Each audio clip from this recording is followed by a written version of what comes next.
संगीता राव और आप देख रहे हैं एनएनएस राष्ट्रीय। शुरुआत करते हैं आज की बड़ी खबरों की।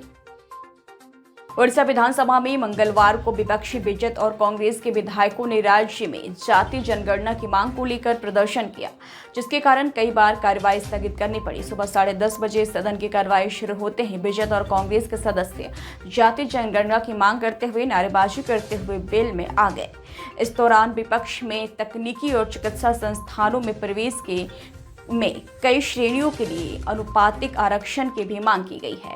इस हंगामे के बीच कांग्रेस विधायक तारा प्रसाद बहिनीपति और बीजेपी सदस्य अधिराज पड़िग्रही ने कुछ अन्य विधायकों के साथ अध्यक्ष के आसन पर चढ़ने की कोशिश की और कुर्सी से आदेश की मांग।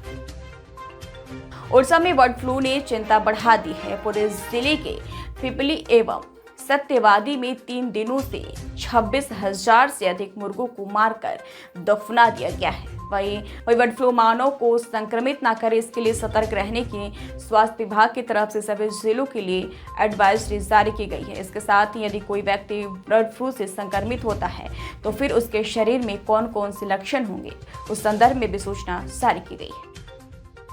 मौसम विभाग ने अगले 3 दिनों तक 7 जिलों में भारी वर्षा को लेकर चेतावनी जारी की है। बंगाल की खाड़ी में बने कम दबाव के कारण राज्य में वर्षा का दौर जारी रहेगा। भुवनेश्वर मौसम विज्ञान केंद्र ने 28 अगस्त को भारी वर्षा को लेकर नारंगी एवं पीली चेतावनी जारी किया है।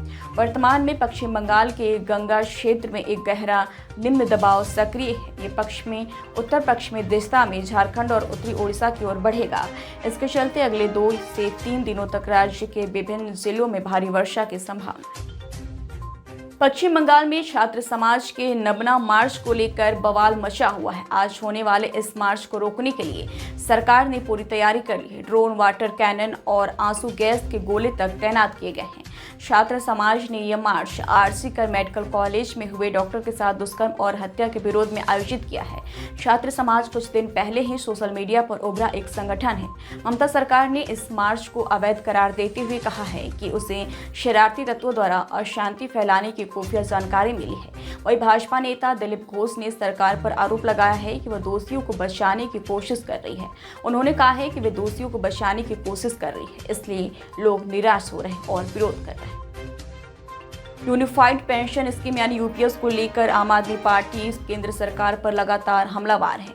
अब आपका कहना है कि इस स्कीम से दलित और पिछड़े वर्ग के कर्मचारी पेंशन से वंचित रह जाएंगे। यह दावा आप सांसद संजय सिंह ने मंगलवार को प्रेस कॉन्फ्रेंस के दौरान किया है। संजय सिंह ने कहा है कि लंबे समय से देश के लाखों कर्मचारी ओल्ड पेंशन स्कीम की मांग कर रहे हैं। न्यू पेंशन स्कीम बंद करके ओल्ड पेंशन स्कीम की मांग कर रहे थे और ये कह रहे थे कि पुरानी पेंशन की बहाली की जाए। उनकी मांग नहीं सुनी गई। उन्होंने रामलीला मैदान में आंदोलन किया, जिसमें मैं भी था। लखनऊ में किया गया, अलग अलग राज्यों में भी किया गया और कई जिलों में भी किया गया। बिहार में अलग अलग जिलों में हो रही बारिश के कारण गंगा नदी का जलस्तर पटना समेत कई शहरों में तेजी से बढ़ रहा है। नदी उफान पर है और खतरे के निशान से ऊपर बह रही है। इस कारण दियारा क्षेत्र में रहने वाले लोगों की झोपड़ियां डूब गई हैं। लोग ऊंचे स्थानों पर पलायन को मजबूर हैं। किसानों के खेत डूब गए हैं।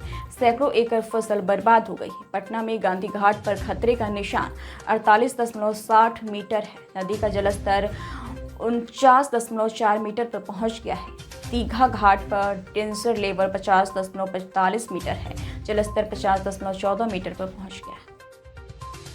राजस्थान में पाली जिले के सुमेरपुर में वंदे भारत ट्रेन को बेपटरी करने का प्रयास किया गया, जिस पर बीजेपी अध्यक्ष मदन राठौर ने कहा है कि हादसे को अंजाम देने के प्रयास करने वाले असामाजिक तत्वों के खिलाफ सख्त कार्रवाई करने के निर्देश दिए हैं। राठौर ने जोधपुर और अजमेर रेल मंडल के आला अधिकारियों से दूरभाष पर वार्ता कर ऐसे असामाजिक तत्वों के खिलाफ मुकदमा दर्ज कराकर जांच करने के निर्देश दिए हैं। वहीं रेलवे पटरियों की सुरक्षा चाक चौबंद करने के पुख्ता इंतजाम करने के लिए भी निर्देश दिया गया है। उन्होंने कहा है कि देश में कुछ ऐसे असामाजिक तत्व हैं जो राष्ट्रीय संपत्ति को नुकसान पहुंचाने के साथ ही केंद्र की मोदी सरकार की छवि को धूमिल करने का षड्यंत्र रच रहे हैं।